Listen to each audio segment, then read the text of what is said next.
Olá, bem-vindos a mais um Ecocidade, programa que fala sobre sustentabilidade e qualidade de vida. Hoje vamos conversar sobre moda ecológica. Você sabia que para fazer uma única camiseta branca são utilizados em média 160 gramas de agrotóxicos? E que a maioria dos resíduos gerados na fabricação dessa peça é despejada em rios? Para entendermos um pouco mais sobre o tema, convidamos a Astrid Façanha, professora do curso de graduação e pós-graduação de moda do Senac São Paulo. Obrigada pela presença, Astrid. Obrigada por nos receber aqui. E a gente também recebe a Lívia Akemi Kishimoto, gestora de projetos do Instituto Ecotesse. Seja bem-vinda, Lívia. Obrigada pelo convite. Agora, para a gente entender um pouquinho a situação, né? A indústria da moda tem uma pegada de carbono muito grande e só perde para a indústria automobilística. Eu não sabia disso, é muito forte mesmo. Sim, o impacto é considerado uma das indústrias mais poluentes do mundo, porque ela acaba tendo essa pegada em toda a sua cadeia produtiva, desde a plantação, no caso do algodão, da fiação, da tecelagem, principalmente do beneficiamento do tecido, até chegar no corte, na costura e no próprio consumo exacerbado. Que vem sendo cada vez mais exacerbado, né? Exatamente. Então, a gente pega toda essa cadeia produtiva, ela deixa a sua pegada de carbono, ela tem o seu impacto ambiental. Agora, existe um caminho reverso nessa situação toda, né? Com a moda sustentável, as pessoas se preocupando com isso. Como é que nasceu esse conceito? Na verdade, a gente está vendo essa conscientização da questão da sustentabilidade em todas as áreas e na área da moda, do vestuário, na indústria têxtil, não poderia ser diferente. E claro que ela vai ter um impacto maior, já que ela também é considerada uma vilã nesse sentido. E por outro lado, a gente está vendo também essa conscientização do próprio consumidor, que também demanda certas atitudes, ele espera que algumas questões das marcas que ele consome. Então, as empresas... Existe uma cobrança também do lado dos consumidores. Exatamente. A gente pode dizer que existe um movimento que é interessante, né, que está tentando reverter essa situação, ou pelo menos apontar para caminhos alternativos e para outras possibilidades na produção. E o consumidor também começa a mudar a sua atitude em relação ao consumo, que é legal também. Acho que um ponto que é importante ressaltar também é que muitas vezes a gente pensa em moda sustentável só pelo lado ambiental. Mas é importante ressaltar também que a questão social também é um valor importante para a sustentabilidade, né? Então também envolve o respeito às pessoas que participam dessa cadeia, prezando por uma justiça social, né? A gente vê até denúncias, né, de algumas marcas que usam mão de obra escrava, e as pessoas, os consumidores, estão se tornando mais conscientes disso. E até, às vezes, boicotando uma determinada marca, né? Exatamente. Então, parte também desse boicote do consumidor de não consumir, mas também a repercussão midiática nas redes sociais, que essa prática abusiva pode ter, que acaba gerando um prejuízo no valor da marca. Então, as empresas realmente estão conscientes nesse sentido. Por outro lado, eu acho que é legal a gente pensar que o Brasil, por nós termos uma lei trabalhista muito bem regulamentada, né, nós também temos políticas ambientais que atingem os graus internacionais. Nós estamos vistos também como um país que é considerado um país de fair trade, como a gente chama na indústria têxtil, ou seja, ele tem práticas justas. Se preocupar mais. Em se preocupar um pouco mais, como, por exemplo, em relação aos países asiáticos, em que a gente também conhece a história, né, e sabe que não tem tanta preocupação como nós. Mas ainda assim, claro, a gente encontra práticas abusivas aqui e ali, mas talvez cada vez menos, porque existe esse consumidor que também está monitorando. Né? Você falou das mídias sociais, da internet, e elas estão fortes nesse caminho reverso, né? Por exemplo, a internet é uma boa ferramenta de troca de roupas, por exemplo, né? De você fazer uma troca, o escambo, enfim. E isso ajuda muito. É um sinal dessa mudança. Com certeza, e uma mudança em todos os sentidos, desde da consciência mesmo, né, da quantidade de uso, quer dizer, o impacto que eu tenho com o meu estilo de vida, né, até mesmo uma mudança, digamos assim, no consumo, no sentido de não se preocupar mais em ter a peça da última moda, né, ou não ter a preocupação de ter aquela peça única ou que só você tem, né? Quer dizer, você passa a compartilhar a partir do momento que você compra uma peça de outra pessoa ou troca uma peça com outra pessoa, você está compartilhando esse consumo. Né? Então, essa prática do compartilhamento, de usar uma peça vintage, né, já mostra essa mudança também no consumo, na consciência visual que a pessoa tem, né, na construção da sua identidade. Então, já muda bastante. A gente vê que é todo o movimento também convergindo. É verdade. Agora, Lívia, a opção pela moda verde não é acessível ainda para todo mundo. Né? Uma roupa com tecido orgânico, por exemplo, pode custar 3 vezes mais do que uma roupa com tecido comum. Por que isso? Né? Porque ainda é mais caro e como mudar isso? O que a gente costuma dizer é que não é que as roupas, a moda sustentável seja mais cara, mas que muitas vezes a moda convencional é barata demais, né? Então, num produto que ele chegue muito barato para o consumidor, provavelmente quem produziu mesmo, quem costurou aquela roupa, está recebendo muito pouco. Então, alguém está financiando um problema muito grave. Alguém está financiando aquele baixo custo para o consumidor, né? E saindo no prejuízo.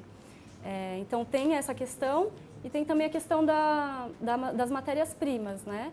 A gente ainda tem poucos fornecedores de matéria-prima sustentável e poucos subsídios, por exemplo, para os tecidos ecológicos, né? Mesmo assim, ainda a gente consegue algumas matérias-primas, como o tecido de garrafa PET, por exemplo, que tem um preço bastante competitivo no mercado comparado ao algodão convencional e tem uma qualidade muito boa. E eu acredito que, à medida que for uma preferência do consumidor, né, esse tipo de produto, matérias-primas mais ecológicas, esse preço tende a ser reduzido. E como trazer esses produtos, desses materiais, né, inusitados, que a gente não estava acostumado até então, para os grandes centros? Isso já acontece? As pessoas já conseguem achar esses produtos? Já aceitam eles no dia a dia? Eu acho que a gente pode até fazer uma comparação com alimentação orgânica, né? Porque começou pequeno, né? Ainda é um pouco mais caro, mas você vê que cada vez está se aproximando mais das massas. E acho que a tendência também com a indústria do vestuário é ter essa oferta cada vez maior. E uma questão também importante de ressaltar é que as indústrias também estão começando a rever as suas práticas para oferecer cada vez mais um produto sustentável. Então, isso é legal, né? Porque não só a matéria-prima orgânica, né? Mas toda uma prática que começa a mudar. Então, naturalmente, aquele produto ele já vai ter ali um valor agregado, né? Como a gente vê muitas marcas de moda, marcas bem fashion, bem colocadas no mercado, que estão fazendo, por exemplo, desenvolvendo materiais como o couro de peixe, né? O couro da tilápia, para usar em calçados, ou trabalhar com pequenas fiações artesanais, né? que trabalham, por exemplo, com fio de seda, que é descartado pela grande indústria de seda. Então, a gente começa a ver assim, uma produção... mudança na cadeia. Uma mudança na cadeia e agregação desses pequenos fornecedores que, por serem menores, né, acabam desenvolvendo um produto que é mais ecológico nesse sentido. Como que você vê esse cenário? O que a gente busca fazer lá no Ecotece é viabilizar a parceria com marcas de moda, né? E levar essa possibilidade também. Porque muitas vezes as marcas elas não têm acesso a esse tipo de conhecimento, não sabem quais os materiais que estão disponíveis, então a gente assessora as marcas nesse sentido. Quais materiais, então, já se fazem peças de vestuário, enfim? Além de garrafa PET, quais são os outros materiais? Acho que uma coisa que está bem desenvolvida são os tecidos reciclados, né? Que é feito com sobra de algodão da indústria. Então, são tecidos que eles têm uma qualidade muito boa, ficam muito bonitos e ele teoricamente seria um resíduo, né, que seria descartado no meio ambiente. Então ele é reaproveitado e também ele reduz o impacto porque ele não passa de novo pelo processo de tingimento, é aproveitada a própria cor que aquele resíduo já tem. Então é menos impacto. Agora, muitas vezes a produção das peças acontece em um lugar, o corte, a costura em outro, né? E a venda em um terceiro espaço. Esse sistema é sustentável? É complicado, né? Porque a gente está vivendo um contexto em que realmente essa produção ela está pulverizada, ela está descentralizada e esse outsourcing ele acaba sendo distribuído por diversas regiões, às vezes até diversos países. E claro que quanto mais houver esse movimento de cá para lá, o impacto vai ser maior e também se torna mais difícil monitorar toda a cadeia produtiva, que é uma das grandes questões da indústria da moda, né? É você conseguir mapear de onde veio aquela roupa, como ela foi feita, como ela foi processada dentro da sua cadeia produtiva. Então, fica difícil saber, poxa, essa camiseta que eu estou comprando, onde ela foi feita, né? Onde ela foi tingida, como ela chegou até mim. Mas acho que essas são as questões que os consumidores estão mais atentos, né? Estão se questionando cada vez mais, né? Sim. Nós vamos para um rápido intervalo e já voltamos com mais Ecocidade, falando hoje sobre moda sustentável.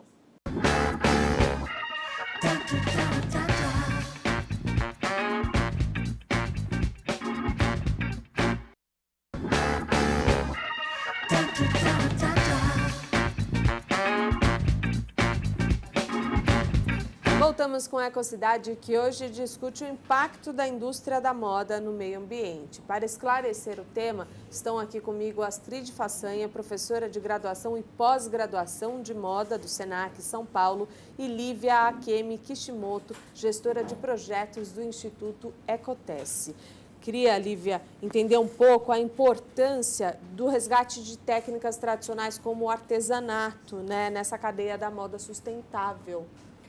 Acho que hoje em dia, com a industrialização, né, a gente acabou perdendo um pouco do que é fazer uma roupa, né, do que é um trabalho artesanal. Então, no Instituto Ecotesse, a gente busca valorizar essas técnicas tradicionais e fazer um resgate, né. A gente promove cursos de renda renascença, por exemplo, né, que é uma técnica super primorosa, assim, de fazer a renda artesanalmente, né. Então, a nossa ideia com isso é que as pessoas consigam entender o que é o valor de um trabalho feito artesanalmente, né? Acho que hoje em dia é difícil aquela pessoa que ainda tem alguma coisa que a avó fez, né? Fez à mão. Então, ou muitas vezes, quando vê o preço de uma roupa, acha caro, mas não entende o trabalho que está envolvido ali. E eu acho que as pessoas perderam um pouco a noção de como são feitas as coisas, né? Chega em casa uma roupa e nem imagina que aquilo passou por um processo de mão de obra barata, de repente um processo, né, de escravidão, ou então de uma pessoa que se dedicou, que fez à mão, com cuidado, com carinho. Então, quer dizer, as pessoas não têm mais essa noção. Eu tenho conversado com jovens estilistas, né, novas marcas que estão entrando no mercado, e eu percebo que existe essa nova consciência de se apropriar desses saberes populares, né? A gente tem no Brasil um evento interessante no Nordeste, que é o Dragão Fashion, que é um evento que trabalha, até por estar na região do Nordeste, no Ceará, acaba trabalhando, você vê que as marcas locais agregam esse saber, né? Como os bordados, as rendas, no seu trabalho. E também essa consciência assim, de acompanhar todo o processo produtivo da sua roupa, da sua marca. Ou seja, tentar fazer a costura dentro da própria fábrica, tentar trazer o acabamento, trabalhar com pequenos artesãos. Então, mais uma vez, a gente está vendo essa mudança. Esse renascimento, essa revalorização, que também agrega muito valor à marca. Então, é uma forma, né, e a gente pode até fazer uma comparação com por exemplo, com a alta costura, né? Que o grande valor da alta costura é justamente a roupa ser feita por artesãos, ser feita à mão. E então isso tem uma exclusividade, porque a partir do momento que foi feita pelo artesão, ela é uma peça única. É uma peça única, às vezes exclusiva para você. Exatamente. E que trouxe essa sabedoria, esse saber fazer, essa cultura que está agregado ali naquela prática artesanal. E acho que é importante também não só utilizar uma técnica artesanal, mas entender realmente qual que é aquela riqueza cultural que está ali, né? E conseguir também levar isso para o consumidor, né? Que não é só se apropriar de uma técnica, né? Mas tentar também trocar, né? Junto com esses saberes tradicionais, populares. Porque nessa técnica tem a nossa cultura, né? A cultura brasileira, que é tão rica e tão diversa, né? A gente vê em cada canto do país tem uma cultura tão forte, né? E que pode ser traduzida e que é traduzida em peças, né? De vestuário. Exatamente. Eu estou até escrevendo um livro que é a Arte do Vestuário, que é sobre a cadeia têxtil de Santa Catarina. E é impressionante aquela região, né? Porque a gente tem fábricas lá com mais de 100 anos de história e que tem toda a cadeia produtiva. E aí você começa a ver também como o trabalho das costureiras, por exemplo, né? Que até quando a gente vai visitar as fábricas e tal, o pessoal fala, talvez a costureira é cada vez mais difícil de achar, porque como também não é um trabalho muito bem remunerado, né? Às vezes a mãe tenta ensinar a passar para a filha, mas a filha acaba querendo fazer outra coisa. E é um trabalho muito minucioso e que no Brasil nós temos essa tradição, até mesmo da mulher receber essa educação. No passado, né? Isso acontecia, a mulher recebia a educação. Fazia parte. Fazia parte, né, da educação do lar, você aprendia a costurar. E muitas mulheres tinham dentro de casa a sua máquina de costura. Então, nós temos essa tradição de fazer uma boa costura, da mulher brasileira saber costurar. E aí, por outro lado, nós temos essa demanda, essa falta de profissionais, porque a indústria a tecnologia, de uma certa forma, também vai incluindo. E se a gente não fizer esse resgate também, a gente acaba perdendo mais essa questão cultural, do saber fazer. Astrid, eu queria que você explicasse para a gente um termo que é bem interessante. O que é a obsolescência programada?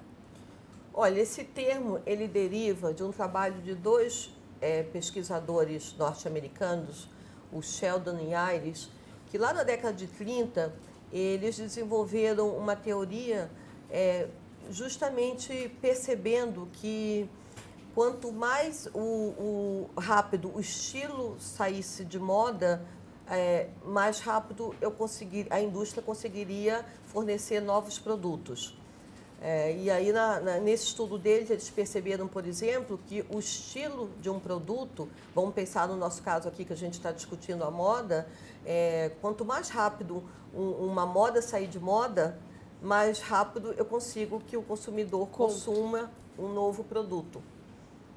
Então, às vezes, o produto já entra no mercado com uma data de validade.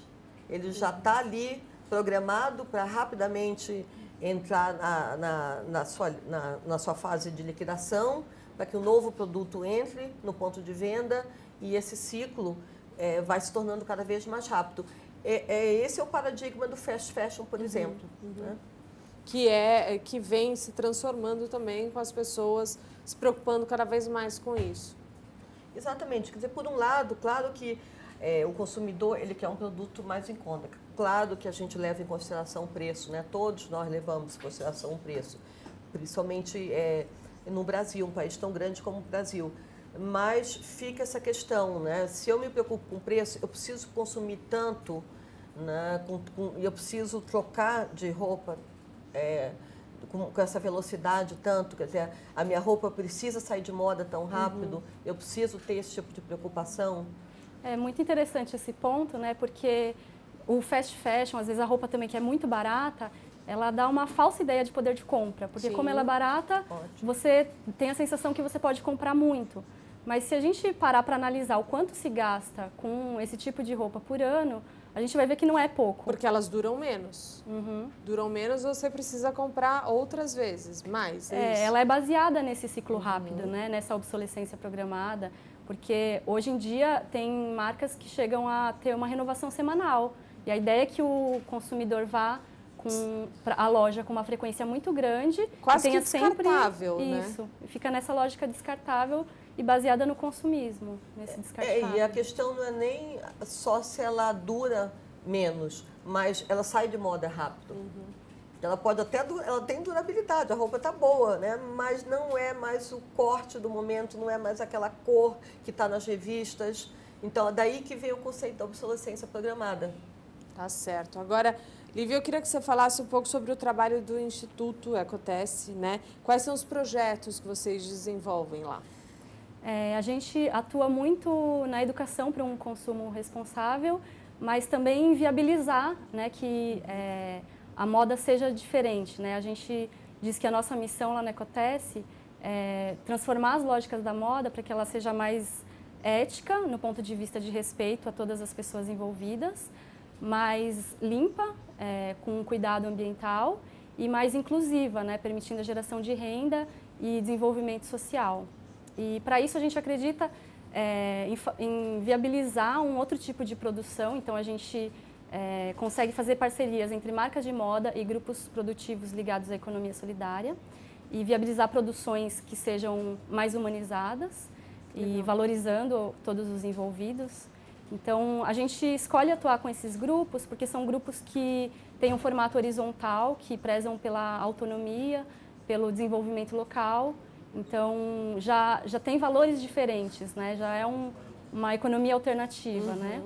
E a gente ajuda a dar suporte também para as marcas conseguirem produzir com esses grupos, né? Conhecerem quais são os grupos que existem e de que forma elas conseguem fazer uma produção mais ética, mais humanizada. E a gente está executando um projeto também que envolve, além de marcas e grupos produtivos, também estudantes de moda, que chama Lab Moda Mais. Então, dentro desse projeto, a gente tem feito encontros formativos com os grupos produtivos, com estudantes de moda, e os estudantes estão podendo vivenciar também o que é essa produção mais humanizada. E com isso a gente espera que esses futuros profissionais eles possam levar novas alternativas para esse mercado. Legal. A conscientização e a informação são fundamentais nesse processo de mudança que a gente está vivendo, né? Com certeza, né? E em todos os níveis, quer dizer, desde do estudante, né? Existe aí esse trabalho de formação de opinião que é interessante também. Porque não é só ter outras alternativas de consumo, mas eu acredito que seja mais uma mudança cultural mesmo, Com certeza. Né? De uma cultura consumista para uma cultura mais responsável, né? De consumo mais responsável social e ambientalmente. Exatamente. Queria agradecer muito a presença de vocês aqui, dizer que foi um prazer falar sobre esse assunto e pedir, por favor, os seus contatos, Astrid, para quem quiser falar com você.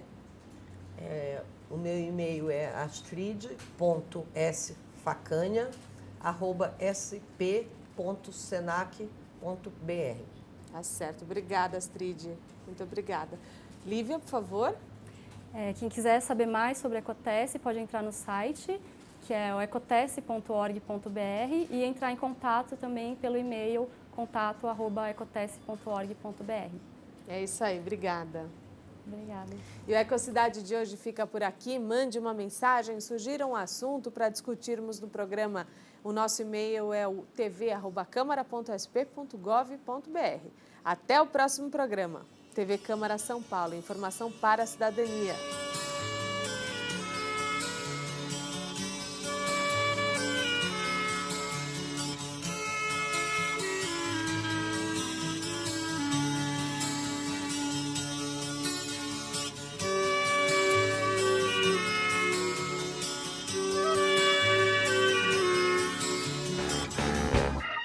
Take your time.